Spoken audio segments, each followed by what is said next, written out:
അധികാരികൾക്കെല്ലാം എൻ്റെ പ്രണാമം.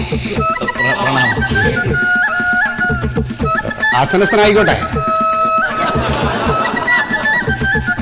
ആദ്യമായിട്ടാണ് ഇങ്ങനെ ഒരാൾ അഭിസംബോധന ചെയ്ത് വരുന്നു കേട്ടോ. എന്തേ വന്ന്? ഒരു അപേക്ഷ സമർപ്പണത്തിനാ. അതല്ലേ.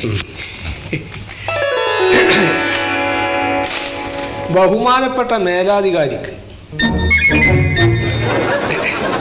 കരുനാഗപ്പള്ളി നിയമപാലക കാര്യാലയത്തിൻ്റെ വാമഭാഗത്ത് സ്ഥിതി ചെയ്യുന്ന മന്മഥാലയത്തിൻ്റെ ചത്വരത്തിൽ സാർ വായിക്ക. ഒരു നിമിഷം വായിക്ക സാർ.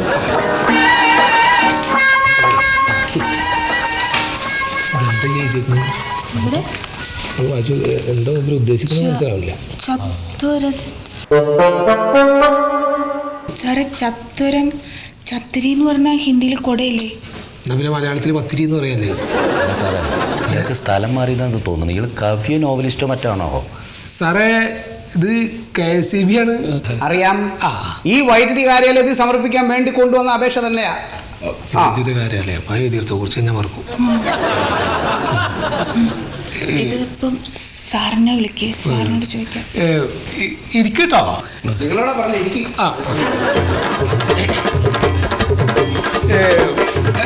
സാറേ ഓ ഒന്നുകൂടെ വരി. എന്തേ വരി, ഒരു അത്യാവശ്യം ഉണ്ട്. ഞാനിപ്പോ വന്നാൽ ശരിയാവില്ലാന്ന്. അല്ല വരാണ്ട് പറ്റൂല, അതുകൊണ്ടാണ്. വരാണ്ട് പറ്റൂല. അതെ, ഇപ്പൊ വിളിച്ച ആളാരാണ്? അത് ഞങ്ങളുടെ AE ആണ്, അസിസ്റ്റന്റ് എഞ്ചിനീയർ. ഓ, അതായത് മുഖ്യ അധികാരി. അതല്ലേ. അതെ, മൂപ്പര് എന്താ കൊണ്ട് ഉദ്ദേശിക്കണെന്ന് മനസ്സിലാവും. സാർ നമസ്കാരമുണ്ട്. നമസ്കാരം. എന്താ അല്ല, ഈ ഭരണഭാഷ മലയാളം ആയതുകൊണ്ട് അപേക്ഷ പൂർണ്ണമായും മലയാളത്തിൽ സമർപ്പിക്കണമെന്ന് പറഞ്ഞിട്ട് ഒരു അപേക്ഷ കൊണ്ടുവന്നതാ. അയ്യോ, അപേക്ഷ പൂർണ്ണമായിട്ടും മലയാളത്തിൽ തന്നെ വേണം. അല്ല, അതങ്ങനെ ഞാൻ കൊണ്ടുവന്നിരിക്കുന്നത്. എന്താ ചെയ്ത് കൊടുക്കുക. ഒന്ന് വായിച്ചു നോക്കിയിട്ട് എന്താ ചെയ്യാൻ പറ്റാവോ? ഇത് മലയാളത്തിലല്ലേ? അതന്നെയാണ് പ്രശ്നം. നിങ്ങൾ വായിച്ചു നോക്കി. ബഹുമാനപ്പെട്ട മേലധികാരിക്ക് കരുനാഗപ്പള്ളി നിയമപാലക കാര്യാലയത്തിന്റെ വാമഭാഗത്ത് സ്ഥിതി ചെയ്യുന്ന മന്മഥാലയത്തിന്റെ ചത്വരത്തിൽ ഉണ്ടല്ലേ ആകാശചുംബിതമായി നിൽക്കുന്ന ചൂതവിടവം അത് ഈ മാവിന്റെ മലയാളമാണേ. ചൂതവിടവം വേറിട്ട് നിബദിക്കുമെന്ന് എന്റെ കളത്രം. ഇതെവിടെ ഈ കളത്രം എന്ന് പറഞ്ഞ സ്ഥലം? കളത്രം ഇപ്പൊ എന്റെ വീട്ടിലാ സാറേ. കളത്രം എന്ന് പറഞ്ഞ ഭാര്യ. എന്റെ ഭാര്യയുടെ കാര്യം പറയുന്നത്. ഓ, ഈ കാര്യാലയത്തിൽ രേഖാമൂലം പരാതി തന്നത് അരുണ നിറ തൂലികയാൽ ഖണ്ഡിച്ചു കളഞ്ഞു. മേലധികാരിയോട് ക്ഷീണിത സ്വരത്തിൽ എന്റെ കളത്രം ആവർത്തിച്ച് പറഞ്ഞപ്പോൾ മധുരമൂറുന്ന മലയാള ഭാഷയിൽ മാത്രമേ പരാതി സമർപ്പിക്കാവൂ എന്ന് രക്ഷാധികാരി പറഞ്ഞത് ശിരസ വഹിച്ചുകൊണ്ട് അർഭകൾ കളിക്കുന്ന അങ്കണത്തിൽ. ഇതെവിടെ അർഭകൾ കളിക്കുന്ന സ്ഥലം? സാറേ, അർഭകൾ എന്റെ കുട്ടികൾ കളിക്കുന്ന മുറ്റത്ത്. പാദപം വേരറ്റ് വീണാൽ അപകടമാണെന്നതിനാൽ തരുച്ഛേദനം മരം ഒന്ന് മുറിച്ചു മാറ്റുന്ന കാര്യം. 2 നാഴിക നേരത്തേക്ക് സ്വയം ഉരുകി വൈദ്യുതി വിരാമ സൂത്രം ഉരുകി തൂരിത്തരണം. സാറേ, ഇത് എന്ത് മലയാളമാണ് സാറേ ഇത്? സാറേ, അവസാനം എഴുതിയ ശ്ലോകം എന്തിനെ കുറിച്ചാണ്?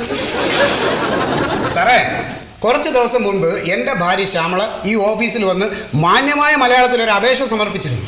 സാറേ, അന്ന് ഈ ഉദ്യോഗസ്ഥരെല്ലാം കൂടെ ചേർന്ന് അവളെ അധിക്ഷേപിച്ചത് പോരാഞ്ഞിട്ട് അപേക്ഷ ഇത് പോരാ, ശ്രേഷ്ഠമായ മലയാളത്തിലുള്ള അപേക്ഷ മാത്രമേ സ്വീകരിക്കൂ, എന്നാലേ നടപടി കൈക്കൊള്ളാൻ കഴിയൂന്ന് പറഞ്ഞു.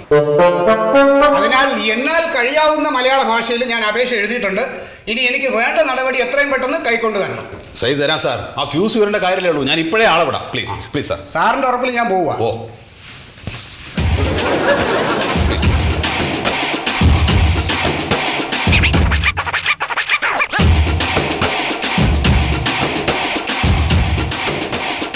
ഞാനൊരു കാര്യം പറയാം. നമ്മളെല്ലാവരും സർക്കാർ ഉദ്യോഗസ്ഥന്മാരാണ്. സർക്കാർ ഒരു ഉത്തരവ് ഇറക്കി കഴിഞ്ഞാൽ അതിൻ്റെ പേരും പറഞ്ഞ് ജനങ്ങളെ നെട്ടോട്ട് ഓടിക്കുന്ന ഈ പരിപാടി നിങ്ങൾ ദയവ് ചെയ്ത് അവസാനിപ്പിക്കുക. മലയാള നിഘണ്ടുവിലുള്ള മുഴുവൻ പദങ്ങളും ഈ അപേക്ഷയിൽ ഉപയോഗിക്കണമെന്ന് പറയുന്നത് എവിടുത്തെ ന്യായമാണ്? സാർ ഒരു കാര്യം മനസ്സിലാക്കണം. ഞങ്ങളെ പോലെ ഈ സാധാരണക്കാരുടെ ഇന്ന് എന്തെങ്കിലും ഒരു ഇംഗ്ലീഷ് വാക്ക് ഇടക്ക് വന്നു പോയാൽ ഞങ്ങളുടെ ഇന്ന് പിഴ ഈടാക്കും എന്ന് പറഞ്ഞാൽ എവിടുത്തെ ന്യായമാണ്? ഒരു തർക്കത്തിന് ഞാനില്ല. വളരെ പാവപ്പെട്ട ആളുകൾക്കും സാധാരണക്കാരായിട്ടുള്ള ആളുകൾക്കും ഓഫീസുമായി ബന്ധപ്പെട്ട കാര്യങ്ങൾ വളരെ സുഗമമായി നടത്തുന്നതിന് വേണ്ടിയിട്ട്, സുതാര്യമായിട്ട് നടത്തുന്നതിന് വേണ്ടിയിട്ടാണ് സർക്കാർ ഈ ഉത്തരവ് ഇറക്കിയിട്ടുള്ളത്.